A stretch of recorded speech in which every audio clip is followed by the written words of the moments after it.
सब प्रेम नमस्कार मित्रों।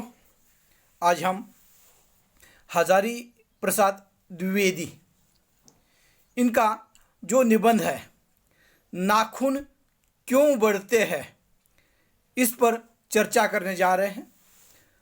पहले हम देखते हैं आचार्य हजारी प्रसाद द्विवेदी जी का जन्म कहाँ पर हुआ। तो उनका जन्म 1907 में उत्तर प्रदेश में बलिया इस गांव में हुआ।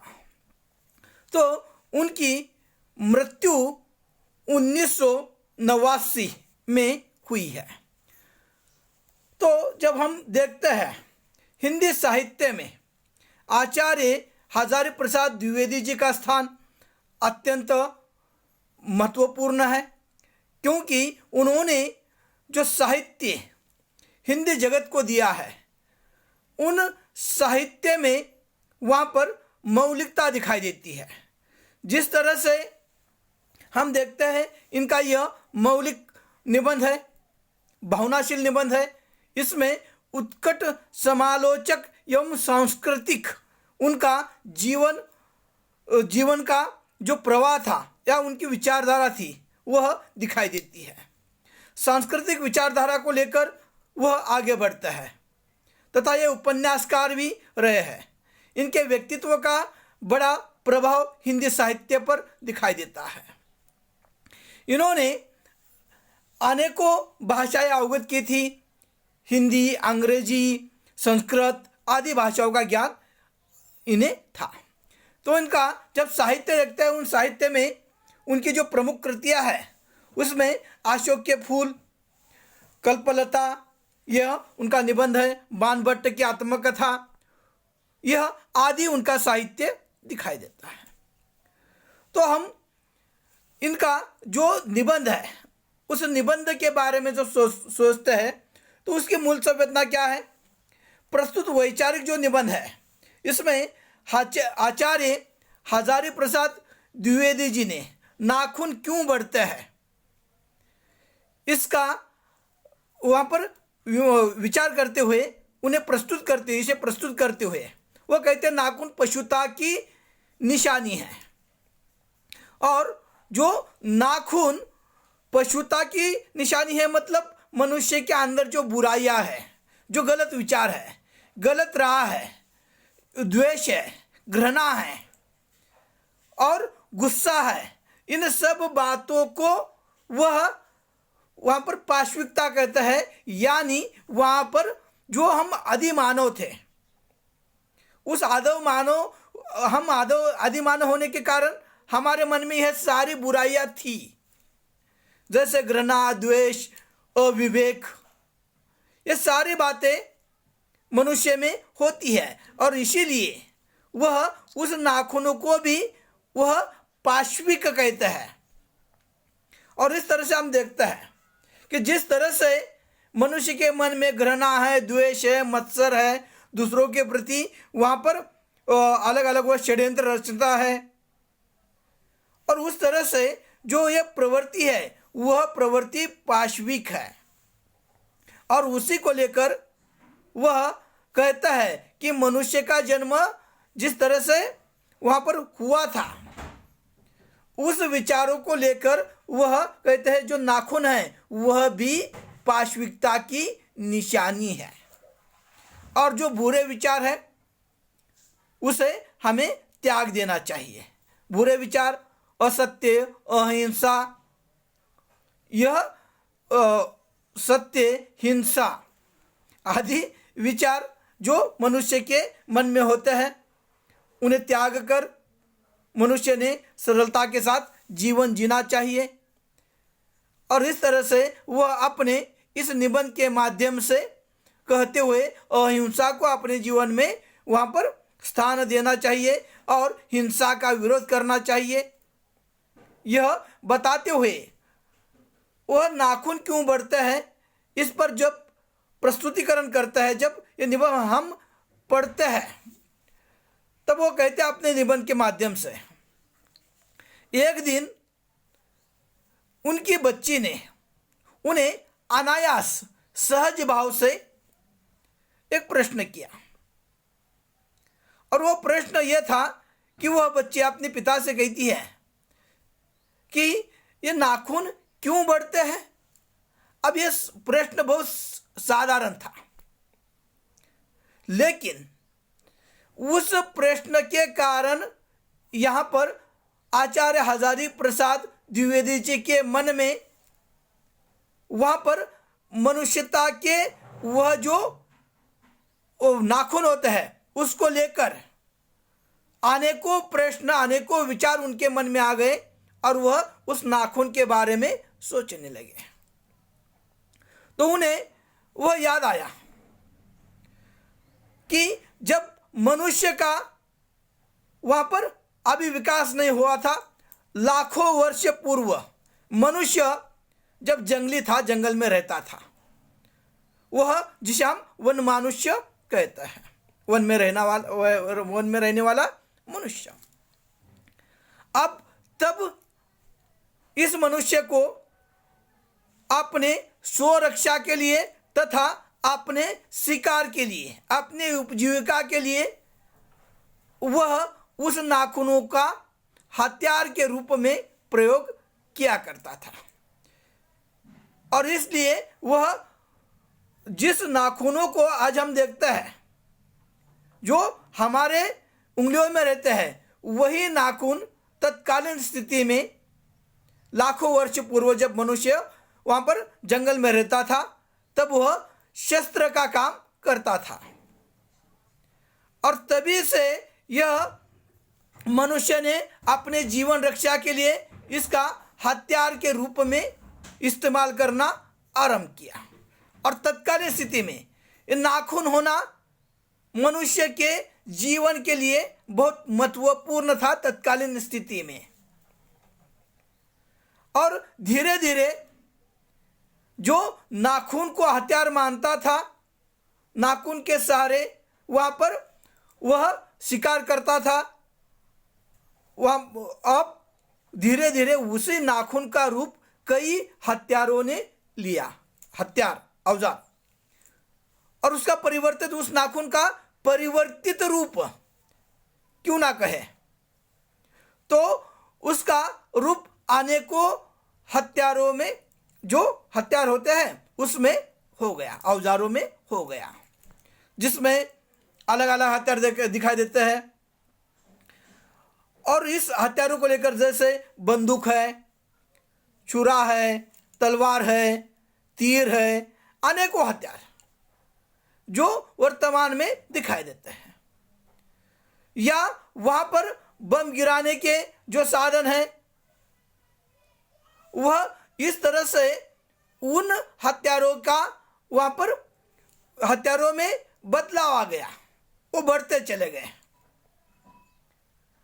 और इसके पहले मनुष्य नाखून जिस तरह से उसके हथियार थे, उसके बाद वहाँ पर मनुष्य लकड़ी का सहारा लेने लगा, लकड़ी के सहारे वह उसे हथियार के रूप में इस्तेमाल करने लगा।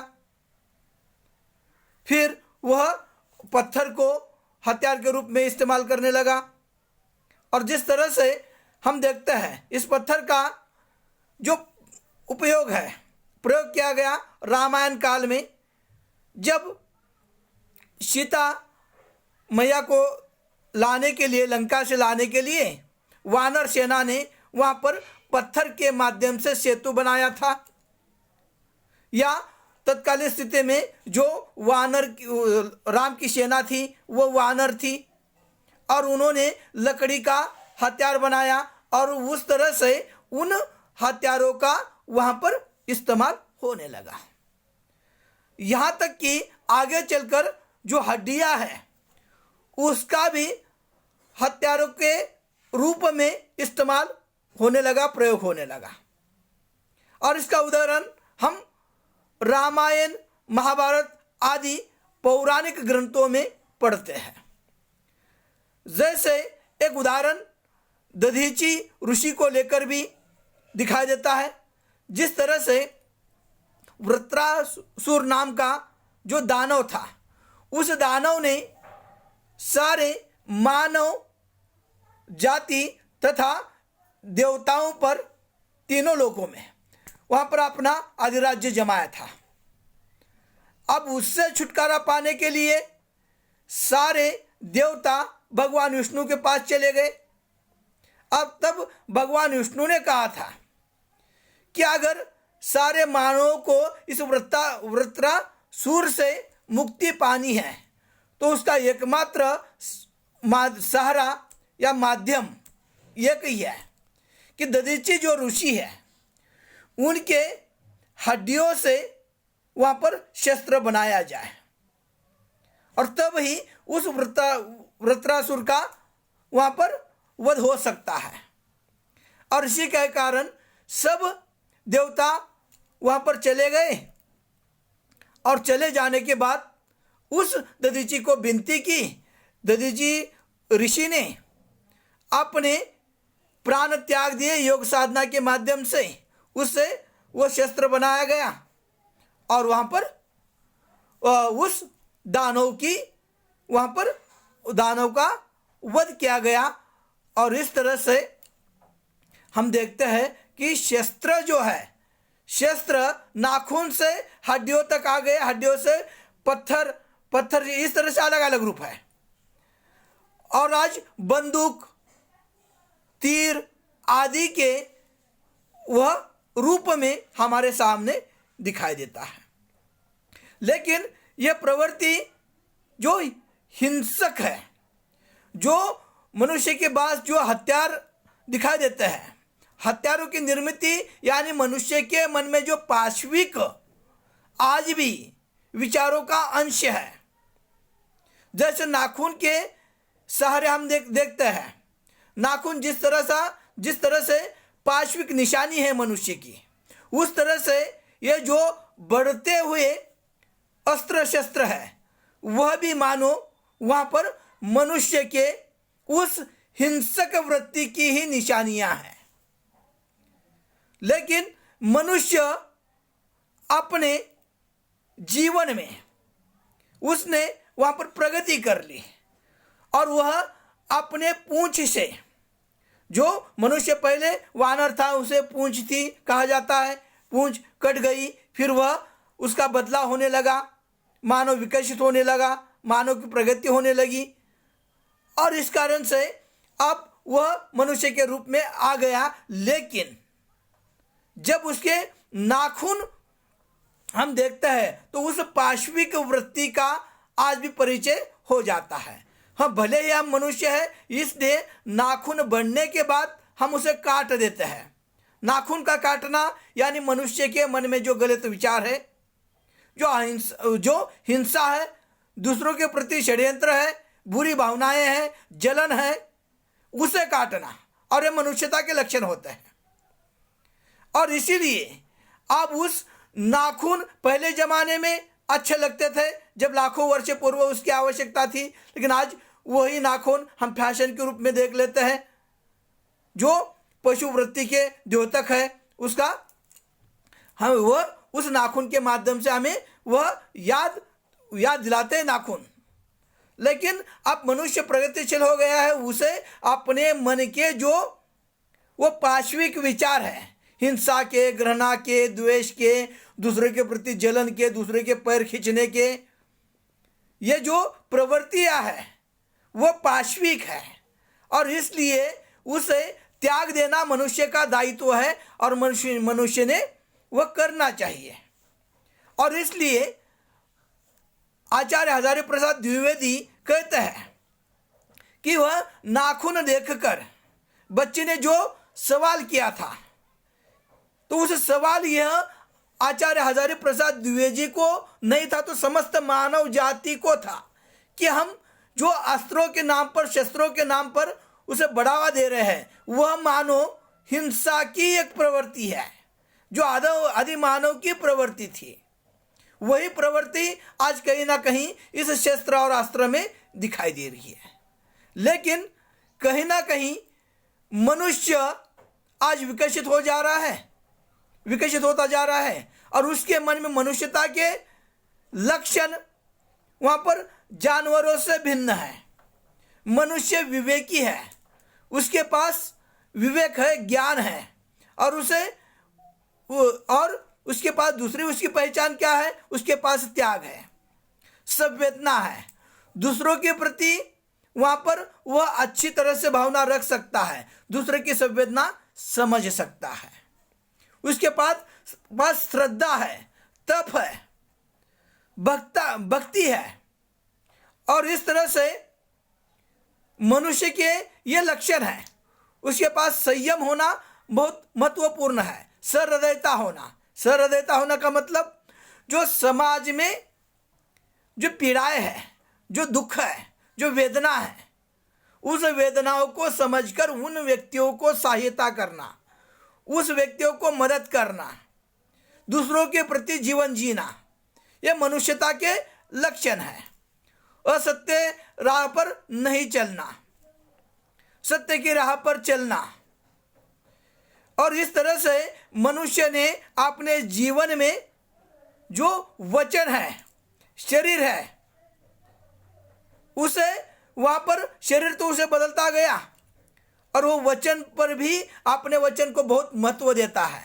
जैसे हम देखते हैं हमारी जो परंपरा रही है रघुकुल रीति की, वचन को किस तरह से महत्व है। रघुकुल रीति सदा चली आई, प्राण जाए पर वचन न जाए। इस तरह से हम देखते हैं तो मनुष्य आज प्रगति कर रहा है, लेकिन उसके मन में कहीं ना कहीं वहां पर उस नाखूनों के माध्यम से पाशविक वृत्ति दिखाई देती है। लेकिन मनुष्य ने अपने जीवन में कुछ बंधन डाल के रखे हैं। वो बंधन कौन सा है? सत्य के है, प्रेम के है, सही रास्ते के है, और वो बंधन मनुष्य के लिए अच्छे भी है। और उसके कारण मनुष्य वहां पर पहचाना जाता है और उस बंधन को लेकर उसने जीवन जीना आरंभ किया और अपने वह संयम ही उसका जो बंधन है वही मनुष्य की पहचान है। बदलते दौर में हमारे नागरिकों ने या नेताओं ने जैसे देश स्वाधीन हो गया, स्वतंत्रता देश को मिल गई, और तब सोचा कि इस मनुष्य के विकास के लिए, समाज के प्रगति के लिए क्या करना चाहिए। और उसलिए उसने जो हमारी जो संस्कारों की प्रवृत्ति है, संस्कारों की वहाँ पर परंपरा है, उसे उज्ज्वल करने का प्रयास किया। और इस तरह से हम देखते हैं तो अमनुष्यता, यह मनुष्यता के लक्षण है। जो नाखून जो हमें दिखाई देते हैं वो नाखून मानो मानवीय वह जो प्रवृत्ति थी हिंसा की, उस हिंसा के वहाँ पर वह द्योतक है, वो निशानी है। लेकिन मनुष्यता के लक्षण अलग है। और इस तरह से वह आज भी कहता है मनुष्य आहिस्ता आहिस्ता जिस तरह से नाखून काटता है उस तरह से अपने जीवन में जो असत्य है, जो द्वेष है, उसे भी हमेशा काटता रहेगा। और जब मनुष्य को जो प्राणी शास्त्रों का एक अनुमान था कि जो मनुष्य अनावश्यक अंग जो है उसे वहां पर छोड़ देता है, उसी तरह से मनुष्य ने अपने जीवन में जो अनावश्यक वहां पर गुण है, अवगुण जिसे कहा जाता है, जो राग है, द्वेष है, मत्सर है, इन्हें छोड़ देना चाहिए। और इस तरह से आचार्य हजारी प्रसाद द्विवेदी जी ने इस नाखून क्यों बढ़ते हैं इस निबंध के माध्यम से हमारे सामने वो कहता है कि मनुष्य के मन में जो घृणा है उस घृणा को छोड़कर मनुष्य के मन में आदर होना चाहिए, उसे दूसरे के प्रति संवेदना होनी चाहिए, प्रेम होना चाहिए, उसके मन में त्याग होना चाहिए। और ये सारे बातें हमें गौतम बुद्ध के विचारों से तथा महात्मा गांधी के माध्यम से अनेकों वीर जो हमारे देश के वहाँ पर गौरवशाली महामानव थे, उनके विचारों से हमें देखने को मिलता है। उन्होंने जिस तरह से वहाँ पर त्याग को महत्व दिया, प्रेम को महत्व दिया, सद्भावना को महत्व दिया, दूसरों के प्रति जीवन जीने के विचारों को महत्व दिया, और वह मनुष्यता की लक्षण है। और इसीलिए मनुष्य का वास्तविक जीवन क्या है, तो कहते हैं मनुष्य की चरित्रार्थता यानी जो जीवन है वह प्रेम देने से बढ़ता है। प्रेम ही उसका जीवन है, मैत्री उसका जीवन है, त्याग करना वह उसके जीवन में महत्वपूर्ण है, वही मनुष्य की निशानी है।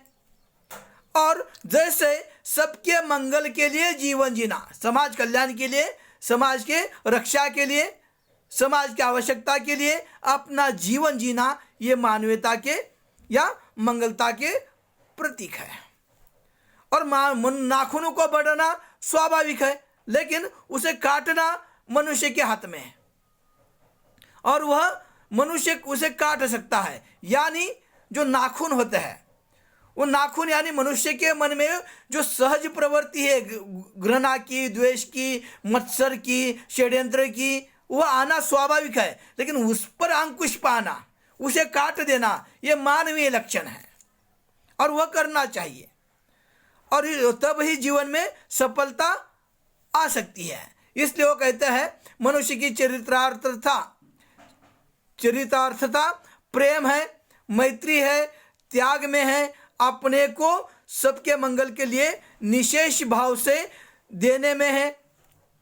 नाखूनों का बढ़ना मनुष्य की उस अंध सहजावत वृत्ति का परिणाम है जो उसके जीवन में सफलता ले आना चाहती है।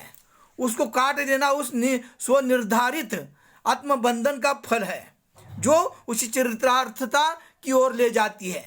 नाखून बढ़ते हैं तो बड़े, मनुष्य उन्हें बढ़ने नहीं देगा। और इस तरह से मनुष्य के मन में चाहे बुरे विचार आते हो तो आने दो, लेकिन मनुष्य उस बुरे विचारों को, हिंसा को, असत्य के मार्ग को, षड्यंत्र को अपने मन में जगह नहीं देगा और वह विकसित रहेगा। इस तरह से यहाँ पर हम देखते हैं नाखून क्यों बढ़ते हैं। इस छोटे से जो प्रश्न से यहाँ पर आचार्य हजारी प्रसाद द्विवेदी जी ने हमारे सामने मानव के लक्षण, मानवीयता तथा जो आज हम मानव प्रगति तो कर रहा है, लेकिन उसकी पार्श्विक जो प्रवृत्ति है, जो हिंसा की, वह आज भी मानव के मन में कहीं ना कहीं दिखाई देती है, लेकिन उस पर अंकुश पाना मनुष्य का दायित्व है और वह मनुष्य ने करना चाहिए। इस तरह से